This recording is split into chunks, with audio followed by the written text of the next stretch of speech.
میں مختصر طور سے نئی زندگی میں قدم رکھنے والے دلہا اور دلہن کے لیے کچھ ضروری باتیں میں بتانا چاہتا ہوں۔ پہلے اللہ رب العالمین سے دعا ہے کہ اللہ تبارک و تعالیٰ اس جوڑے میں خیر و برکت عطا فرمائے، رحمتوں کے پھول کھلائے، خوش اور خرم رکھے، صحت و عافیت عطا فرمائے، نیک اور صالح اولاد اللہ عطا فرمائے۔ ہم تمام کو اللہ اس کے رسول کے بتائے ہوئے طریقے کے مطابق زندگی کرنے کی توفیق عطا فرمائے، اور شادی بیاہ کے آج جو مسائل ہیں اللہ تبارک و تعالیٰ آسان فرمائے اور تمام کو نیک توفیق دے کہ وہ صحیح طریقے کے مطابق اس مبارک کام کو انجام دیں۔ محترم حضرات، اگر آدمی ارادہ کر لے تو اللہ تعالیٰ کی مدد ہوتی ہے، کیوں اور کیسے جو سوالات ہوتے ہیں وہ بیکار۔ آج ہم نے شادی کو جو مہنگا بنا لیا ہے، اس کی آج دیکھیے ایک مثال یہاں ہے کہ نکاح کے بعد ولیمہ اس کا وقت شروع ہو جاتا ہے، کر دیے ختم، خرچے وغیرہ پریشانیاں سب ختم ہو جاتی۔ اللہ توفیق عطا فرمائے، ورنہ بیکار چیزوں میں جو کچھ ہوتا ہے اللہ تعالیٰ سب کو ہدایت دے، قوم کو اللہ تعالیٰ سمجھ دے۔ کبھی بھی یاد رکھیے، ہر معاملے میں اللہ کی اطاعت اور اللہ کے رسول صلی اللہ علیہ وسلم کی اطاعت اگر کریں گے تو اس میں اللہ کی مدد بھی ہوگی، کامیابی بھی ہوگی، اور اللہ تعالیٰ دین و دنیا کی سعادتیں نصیب فرمائے گا۔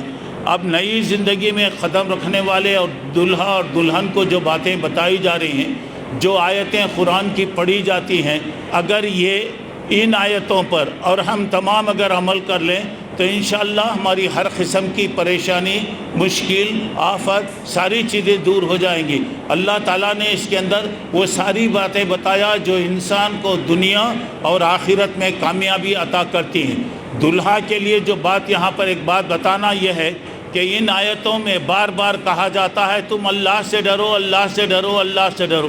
سوال یہ پیدا ہوتا ہے، یہ خوشی کا موقع ہے، انسان کی خواہشیں پوری ہو رہی، زندگی کی تمنا پوری ہو رہی ہے، ایسے وقت میں اور کوئی چیزیں پڑھنے کے بجائے یہ کیوں کہا جاتا ہے کہ تم اللہ سے ڈرو، اللہ سے ڈرو؟ بات دراصل ایسی ہے، اگر انسان کے دل میں اللہ کا ڈر اگر آ گئے، اللہ دیکھ رہا ہے، مجھے اللہ کے سامنے جانا ہے اور پوری زندگی کا حساب و کتاب مجھے پیش کرنا ہے۔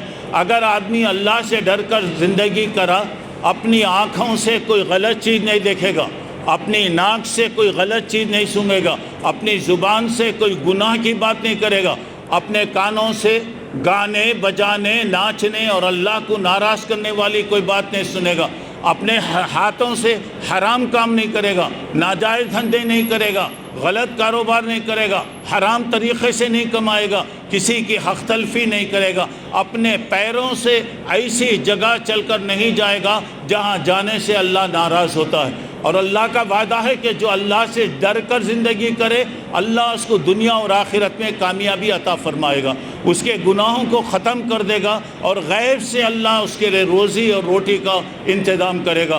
دوسری بات، تم پر پہلے سے تمہارے باپ کا حق ہے، تمہاری ماں کا حق ہے، تمہارے بھائی بہنوں کا حق ہے، تمہاری بہنوں کا حق ہے، تمہارے رشتہ داروں کا حق ہے۔ آج ایک نیا حق تم پر آ رہا، وہ تمہاری بیوی کا حق ہے۔ آج تک تمہارا کوئی تعلق نہیں تھا، اللہ کے نام سے تم حلال ہو رہے ہو، اور یہ گویا میاں بیوی کا زندہ ہے، اور یہ زندگی کا شریک حیات، زندگی کے شریک ہے، اور یہ کبھی الگ ہونے کا وہ سوال ہی نہیں پیدا ہوتا۔ اب یہاں پر ایسا نہیں ہونا کہ بیوی آنے کے بعد ماں باپ کو چھوڑ دو، دوستوں کو چھوڑ دو، رشتہ داروں کو چھوڑ دو۔ ایسا بھی نہیں ہونا کہ ماں باپ کے کہنے پر یا رشتہ داروں کے کہنے پر آنے والی پر ظلم کرو۔ اللہ کے نبی صلی اللہ علیہ وسلم نے فرمایا تم میں سب سے بہتر آدمی وہ ہے جو اپنی بیوی کے پاس اچھا رہے۔ لوگ سمجھتے ہیں باہر اچھے رہیں، اچھے کپڑے پہنیں، سوٹ بوٹ میں رہیں، بڑے لوگوں کے ساتھ رہیں تو کہا جاتا ہے کیا رائل فیملی کا ہے، جب بھی دیکھیے کیا ہے، مگر گھر میں آتا ہے تو اپنی بیوی سے جانور سے بھی بدتر سلوک کرتا ہے۔ تو اللہ کے نبی فرماتے ہیں ہو سکتا ہے دنیا اسے اچھا کہتی ہوگی، اللہ اس کے رسول کے پاس اچھا وہی ہے جو اپنی بیوی کے پاس اچھا رہے۔ اور اللہ کے نبی نے فرمایا دیکھو میری کئی بیویاں ہیں، میں سب کے پاس سب سے بہتر ہوں۔ یہاں ایک بات بتانا ہے، ہر ایک کا مزاج الگ، خصوصیت الگ، خوبی الگ، پورے 9 بیویوں کے الگ الگ خصوصیات تھیں، اس کے باوجود اللہ کے رسول صلی اللہ علیہ وسلم کہہ رہے ہیں میں اپنے بیویوں کے پاس سب سے بہتر ہوں۔ تو اب یہاں بات یہ بتائی جا رہی ہے، الحمدللہ اللہ سے ڈر کر زندگی کریں گے، اللہ مدد کرے گا۔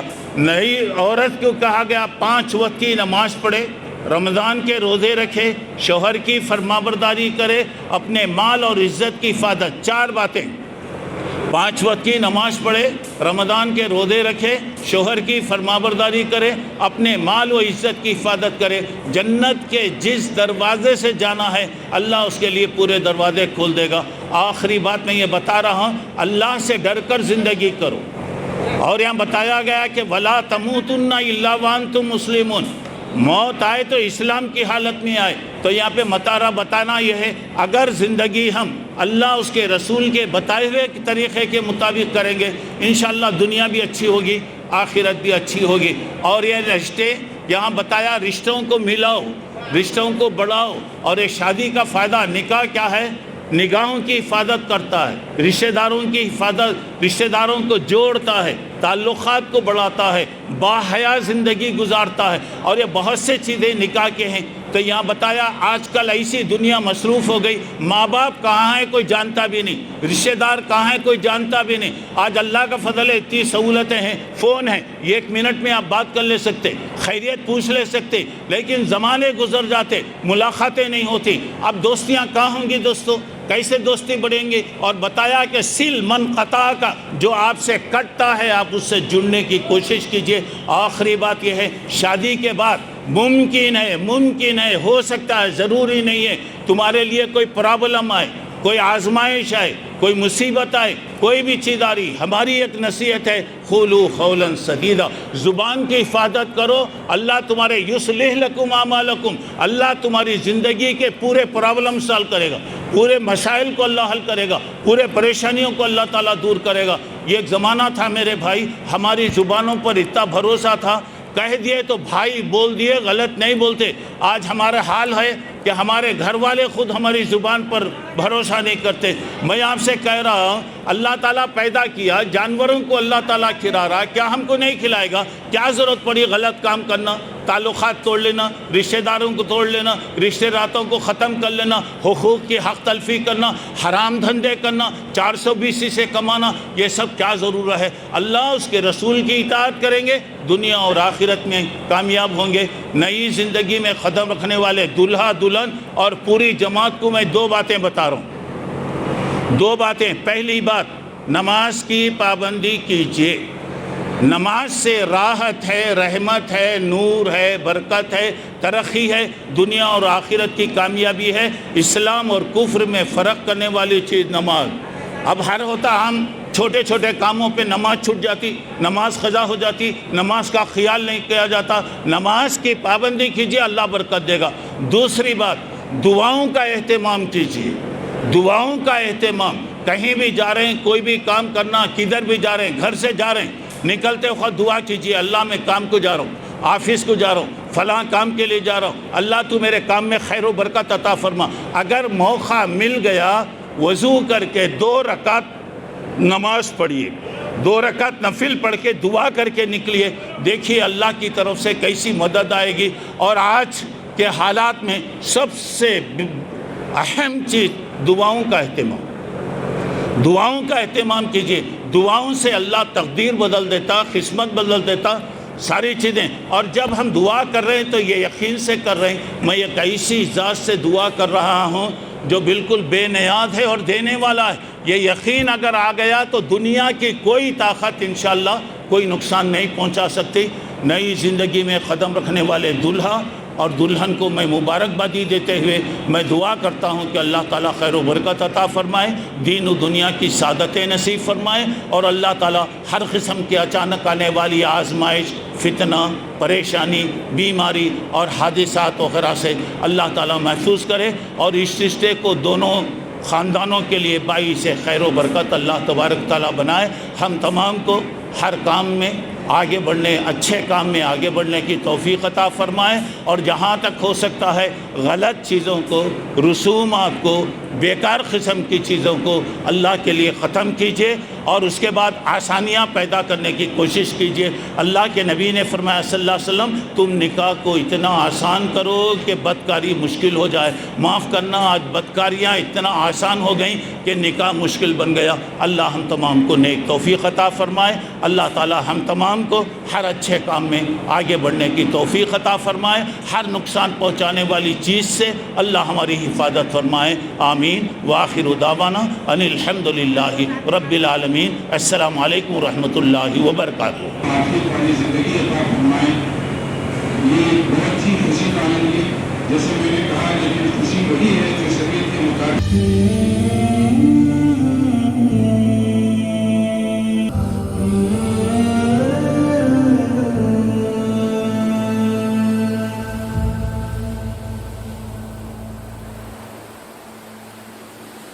رحيم عليم غفار ستار حكيم شكور قدوس رؤوف الحلم في ربك عظيم كبير رحمن